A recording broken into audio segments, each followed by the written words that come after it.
सभी लोगों को नमस्कार, गुड इवनिंग। आप लोग जो है विषय आप लोग देख सकते हैं, स्टेटस पे वो डाला हुआ है। लॉकडाउन की अवधि को फिर से बढ़ाया गया है, इंक्रीज किया गया है। और आखिर लॉकडाउन क्यों बढ़ाया गया? क्या बिहार की स्थिति वाकई में बेहद भयावह हो चुकी है या आने वाले दिनों में ये और बद से बदतर होगी या और भयावह होगी? लगातार हम लोगों ने सरकार को सचेत किया है कि कोरोना को लेकर के जो इंतज़ाम होने चाहिए थे, टेस्टिंग होनी चाहिए थी, अस्पताल की व्यवस्था होनी चाहिए थी, या डॉक्टर या नर्सों की जो अभाव की जो कमी है, लगातार सरकार को सचेत किया गया कि बिहार जो है एक बेहद भयावह दौर से गुजर रहा है और जिसको देखते हुए हम सब लोगों को एहतियात बरतने की ज़रूरत है। लेकिन ये देखने को मिल रहा है कि बिहार में भगवान भरोसे सारी चीज़ों को छोड़ा गया है। आप जितने भी फेसबुक के जितने भी हमारे यूज़र्स हैं, आप सब लोगों को हम बताना चाहेंगे कि जो बात हम लोग लगातार कह रहे हैं कि बिहार में भयावह स्थिति है, माहौल अच्छा नहीं है, संक्रमण बहुत तेज़ी से जो बढ़ता जा रहा है, उसको देखते हुए टेस्ट की संख्या को बढ़ाया जाए। प्रतिदिन कम से कम जो है 30,000 टेस्ट होना चाहिए। और अस्पतालों की ये स्थिति है कि लाशों का ढेर लगा है, कोई उसको उठाने वाला नहीं है, पूछने वाला नहीं है।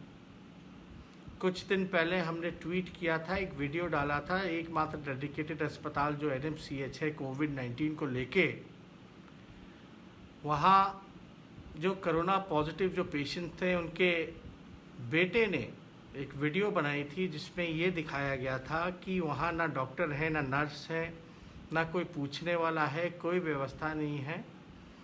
वो बेटा खुद ही ऑक्सीजन जो है वो चेंज कर रहा था।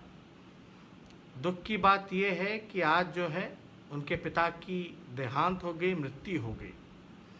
तो बदहाल हमारा बिहार, बदहाल चिकित्सा व्यवस्था। पूरे बिहार में अगर आप देखिएगा तो ये मुख्यमंत्री आवास से लेकर के समेत लगभग 85 लोगों को हुआ है मुख्यमंत्री आवास में। डिप्टी CM कार्यालय जो है वहाँ भी लोग पॉजिटिव पाए गए हैं, सील कर दिया गया है। पूरा सचिवालय, मुख्य सचिव का कार्यालय और खुद होम सेक्रेटरी भी कोरोना पॉजिटिव पाए गए हैं। कई जगहों के DM, SP इससे संक्रमित हो गए हैं। कई मंत्री, विधायक तक जो हैं वो कोरोना पॉजिटिव पाए गए हैं। हम को लोगों की जान की चिंता है, परवाह है। हम चाहते हैं कि हमारा बिहार सुरक्षित रहे, हमारे बिहार के लोग सुरक्षित रहें। लेकिन सरकार को चिंता लोगों की जान की नहीं है बल्कि अपनी कुर्सी की है। हम बार बार कहते रहे हैं, अगर कोरोना डिज़ास्टर नहीं है, अगर किसी पे जान पे खतरा नहीं है कोरोना का, तो आप जो है चुनाव परंपरागत तरीके से चुनाव कराइए। अगर आपको लगता है कि कोरोना वाकई में डिज़ास्टर है, लोगों का जान का नुकसान हो सकता है, तो चुनाव को आप टाल सकते हैं। मैं आपके पास ये चिट्ठी home department government of India का है। Home department government of India का उनका एक ऑर्डर निकला है लॉकडाउन को देखते हुए। उसमें government of India home ministry खुद मानती है। मैं आप लोगों को ये चिट्ठी है जो मैं आप लोगों को पढ़ के सुनाना चाहूँगा।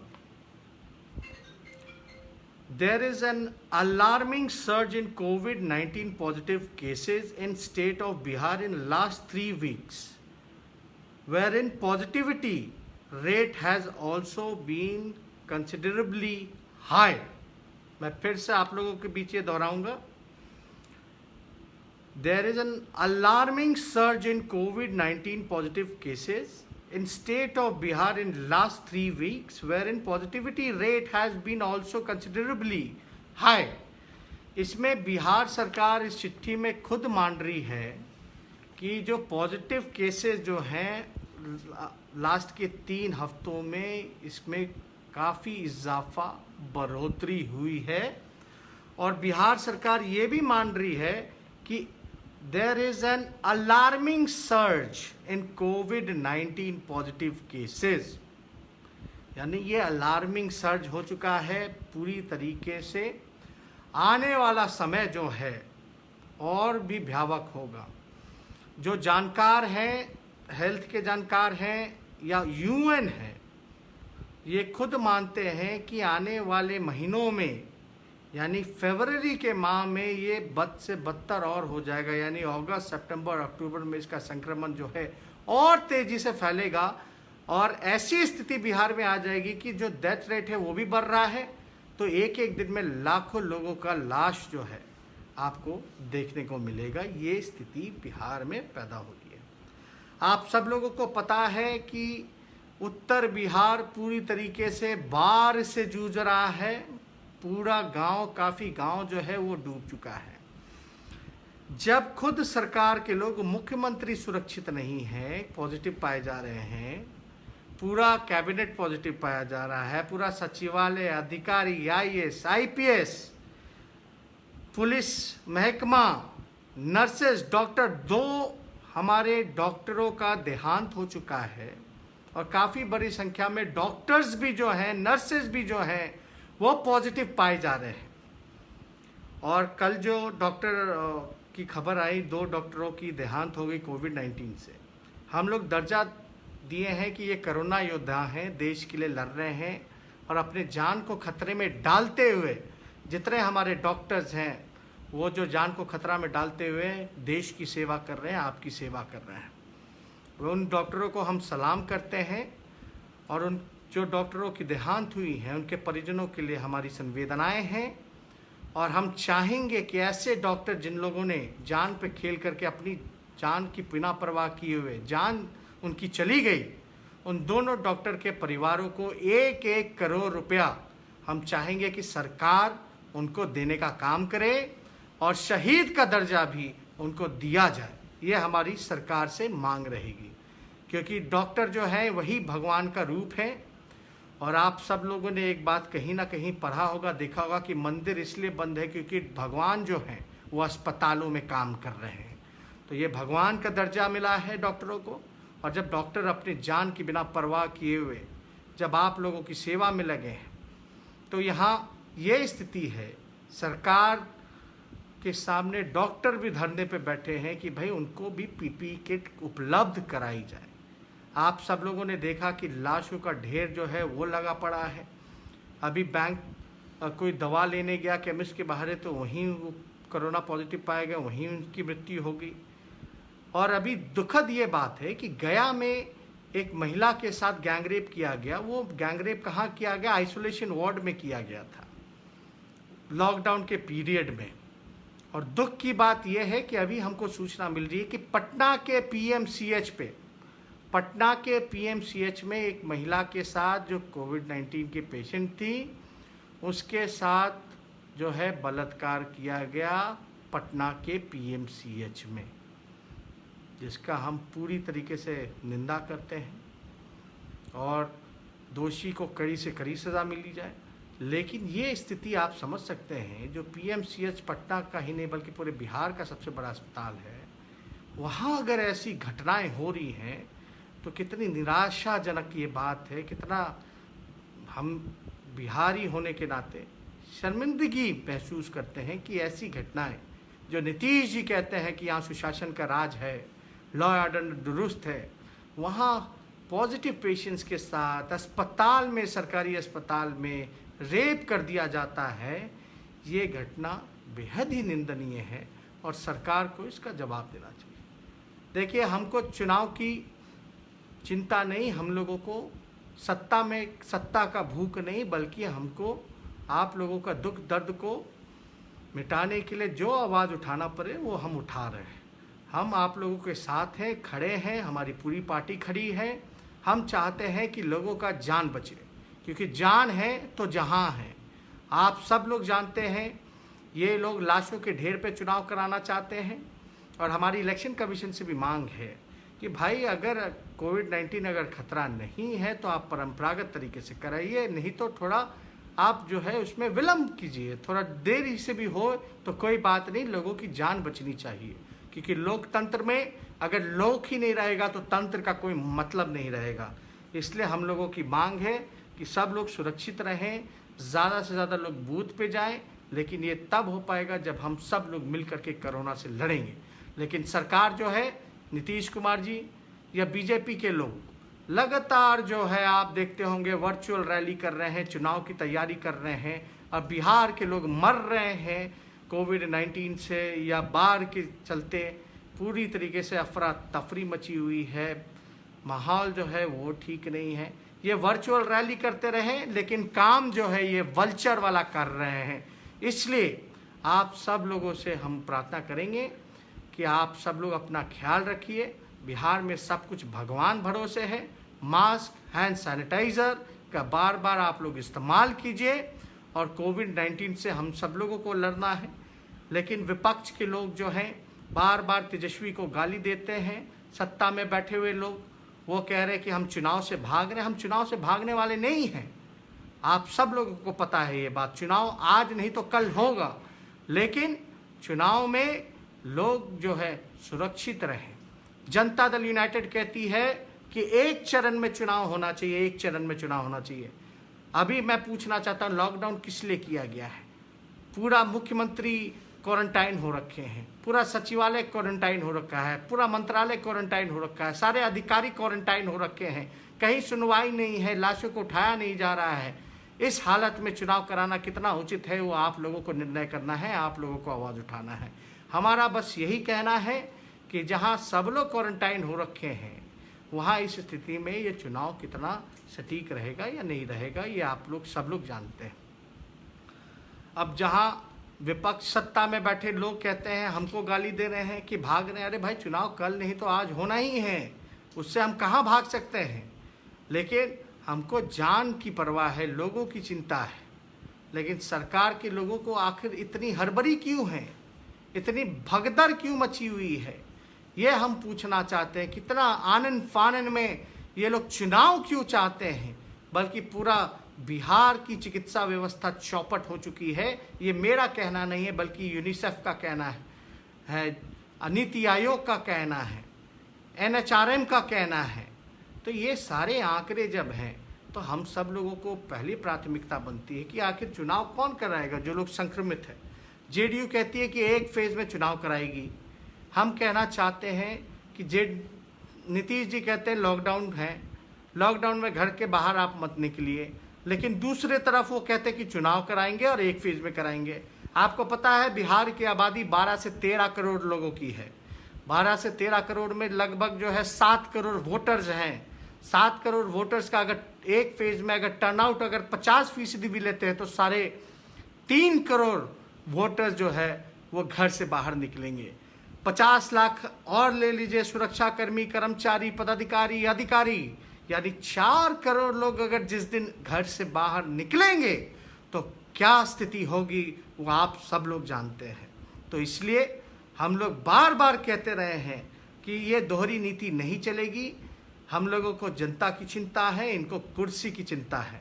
तो एक तरफ लॉकडाउन कराते हो और दूसरी तरफ कहते हो कि 4 करोड़ लोग जो हैं वो सड़कों पे आएंगे, वोट डालेंगे। ये कितना उचित है ये आप लोगों को निर्णय करना है। दूसरी बात हम ये कहना चाहते हैं, अभी अमेंडमेंट हुआ कि 65% के लोग जो उम्र के जो लोग हैं उनके यहाँ बैलेट पे उनके घर जो है भेज करके वोटिंग कराई जाएगी।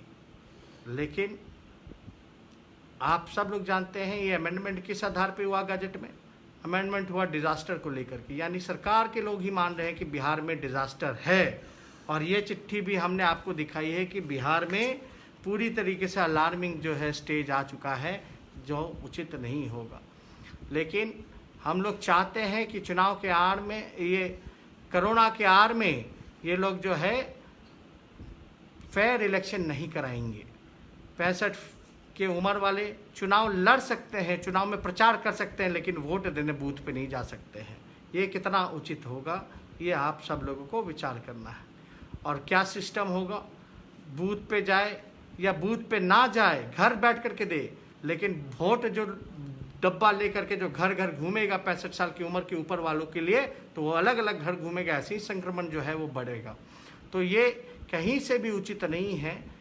और इसमें अगर थोड़ी देरी भी हो जाए तो हम लोगों को इंतज़ार करना चाहिए, ताकि स्थिति या परिस्थिति जो है बेहतर हो सके, जहां एक एक जान की कीमत है, एक एक जान की कीमत है। आज मुख्यमंत्री की जान पे कीमत आफत आई तो अस्पताल में तब्दील कर दिया गया मुख्यमंत्री के आवास को। मेरा इतना ही कहना है कि मुख्यमंत्री की भी जितनी जान की कीमत, उतनी आम नागरिक की भी, गरीबों की भी जान की कीमत है। और एक एक जान को बचाना ये हम लोगों की नैतिक जिम्मेवारी है। इसलिए लाशों के ढेर पे हम लोग चुनाव एकदम नहीं चाहेंगे। मैं अंतिम व्यक्ति होऊंगा जो लाशों के ढेर पे चुनाव अगर होगा तो उसमें रहूंगा। लेकिन आप सब लोग फेसबुक के माध्यम से, सोशल मीडिया के माध्यम से आप जो है इन सारी चीज़ों को, सरकार को आप लोग सचेत कर सकते हैं, लिख सकते हैं। इलेक्शन कमीशन को भी आप लोग जो है अपनी आवाज़ को उठा करके बुलंद कर सकते हैं। क्योंकि मेरा मानना है कि लोकतंत्र में, लोकतंत्र के पर्व में ज़्यादा से ज़्यादा लोग जो है शामिल हों। इस डर के माहौल में, इस मौत के डर से कितने लोग घर से बाहर निकलेंगे। अगर वोटिंग भी होती है तो मात्र 20 से 30% लोग ही घर से बाहर निकल पे आएंगे, वरना शायद वो भी उतनी भी संख्या ना हो पाए। तो चुनाव कितना उचित होगा, ये आप लोगों को निर्णय लेना है। हम तो चाहते हैं सुरक्षा सबों को हो, सबकी जान बचे, सेफ रहें, सिक्योर रहें और फेयर इलेक्शन हो, ये हम लोग चाहते हैं। लेकिन अभी जो माहौल जो है बिहार में देखने को मिल रहा है, उत्तर बिहार पूरी तरीके से बाढ़ से जूझ गया। ये प्रशासन के लोग चुनाव कराएंगे या कोरोना से लोगों की जान बचाएंगे या बाढ़ से लोगों की जान बचाएंगे, ये सरकार को, इलेक्शन कमीशन को तय करना है। सरकार में बैठे लोग नहीं चाहते हैं कि चुनाव टले, क्योंकि हो सकता है इनको डर सता रहा हो कि सत्ता चली जाएगी और राष्ट्रपति शासन में चुनाव ना हो जाए। तो हम लोग फिर से देखिए, उनको अपनी ही चिंता पड़ी हुई है, अपनी ही कुर्सी की चिंता पड़ी है।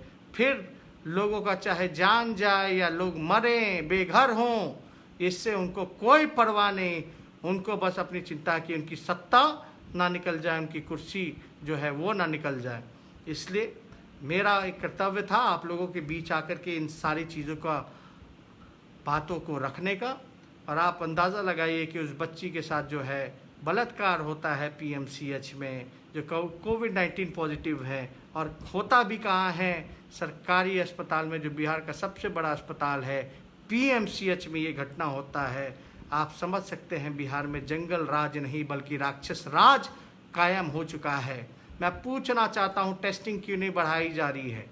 पूरी तरीके से आपदा विभाग से लेकर के हर जगह जो है भ्रष्टाचार का खेल हो रहा है। आखिर पैसा गया कहाँ? क्यों नहीं लोगों को सुविधाएं मिल रही हैं? क्यों नहीं वेंटिलेटर की व्यवस्था हो रही है? क्यों नहीं और डेडिकेटेड अस्पताल कोविड-19 की बढ़ाई जा रही है? संख्या में क्यों नहीं वृद्धि की जा रही है? खाली रिक्त पद जो नर्सों की है वो क्यों नहीं भरी जा रही है? डॉक्टर की कमी क्यों है? यह पैसा का कहाँ बंटर बाट हो रहा है? ये सवाल पूछना बेहद जायज़ है। और सरकार के लोग कहीं नहीं नजर आ रहे हैं, इस मुद्दे पे नहीं बोल रहे हैं। सिर्फ बोल रहे हैं तो तेजस्वी को गाली देने का काम कर रहे हैं, कोसने का काम कर रहे हैं। लेकिन आप लोगों का आशीर्वाद, आप लोगों का समर्थन हमारे साथ है। इनसे हम लोग डरने वाले नहीं, बल्कि जो जनता की आवाज़ है उसको बुलंद रखने का काम करेंगे। इसलिए आप सभी लोगों को हम दिल से धन्यवाद देते हैं। और इस मुहिम में आप लोग जो हैं, जो बातें हम कर रहे हैं, जहां लोगों की जान की बात है, उसमें आप लोग सब लोगों को जो है, चाहे सोशल मीडिया के माध्यम से अपनी आवाज़ को और मजबूत करने का काम करें। बहुत बहुत धन्यवाद। जय हिंद, जय बिहार।